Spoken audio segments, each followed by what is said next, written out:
pulse po tayo, medium. We have 7 varieties of medium pulse. Ito, very rare. Upuan natin. Very rare. Aray ko. Ayan. Ito yung red sky. Napakaganda. Grabe. Oh. Heavy duty ang puno niya. Diba? Para lang tayo nagpapahinga ng nagbablog. Diba? Enjoy life. O, diba? Ganyan lang. O. 450 nating binibenta ito. Alam niyo mga konti lang ang tubo natin dito. Kaya gusto ko pag bumili kayo bundle, I suggest. Ito naman, rare variety rin ito. Oh. Hindi nyo lang natin titigan sa mga posting ko. Pakaganda. Ito naman, white. Always white. Kahit po magkanda, rami-rami ang inyong white. Sige lang, sige lang, sige lang. O, diba? 3 spike kung magbulaklak to. Look. Mine, screenshot. O, diba? Pag mayroong mga dilo-dilo na konting ganun, alisin lang ho. Tapos lagyan nyo ng osmocot dito sa gilid after, ito pala, ayan. After mag-flower. Tapos pagka ito ay nalantan na, ayan, bilang lang kayo, tansyahin nyo kung saan pwedeng ikat. Ayan, diyan lang. Magsusuloy na sila. Ayan, ito naman na, pagka mostly medium, hindi naman masyadong kailangan nagkakat kasi usa na silang nag-bloom.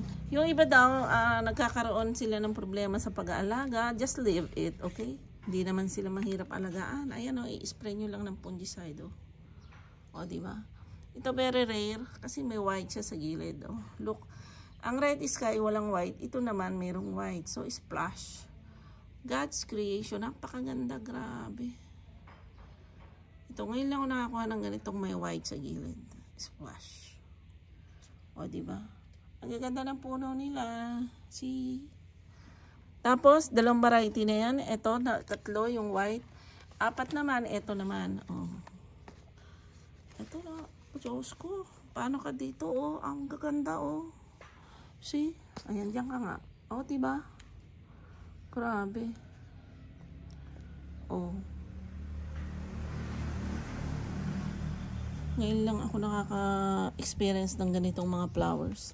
Ang gaganda po, inilalapit ko na sa inyong tahanan ang magagandang flowers.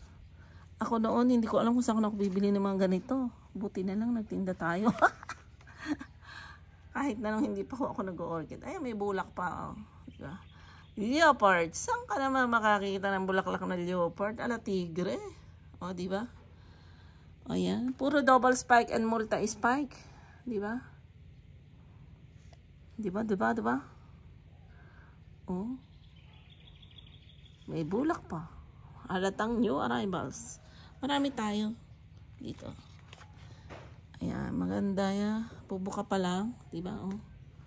Pero, ay, nalaglag na. O, ayan. Gandara. Screenshot nyo na yan. Tapos, mayroong pang, bali 7 varieties ito. 7 varieties. Yung iba naman nandito. Ayan. 7 varieties. Tatayo muna ako. Ayan ang ating farm. Ayan. Ito naman yung isa. Cute tea. Grabe, oh. Saan ka pa? Kita ka na ba ng ganitong flower? Sa abroad ho, mahal itong mga ganito. Parang plastic. Sabi nung isang nag-comment sa atin, parang plastic. Totoo naman parang plastic. Pero this is alive and true. Ayan. Kaya, on-hand natin lahat ito. On-hand.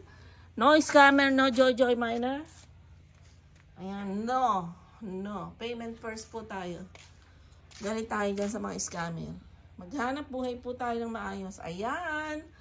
Ito pa ang ating Phalaenopsis medium. And then, we have lots of it. 7 varieties available. Akala ko nga, konti lang eh. Pero pag tinitigan mo, 7 varieties po yan. Okay, this is it. This is Asio Orchids Farming here in San Antonio, Nueva Ecija. And, abangan po ninyo ang live every other day. Dito sa ating farm, ako rin ho ang nagla-live.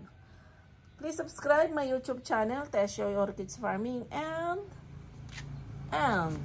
Farm for Life. Soon to be, ito na po ang ating soon to be. Ito na po ang live plans natin na ating nininegosyo dito.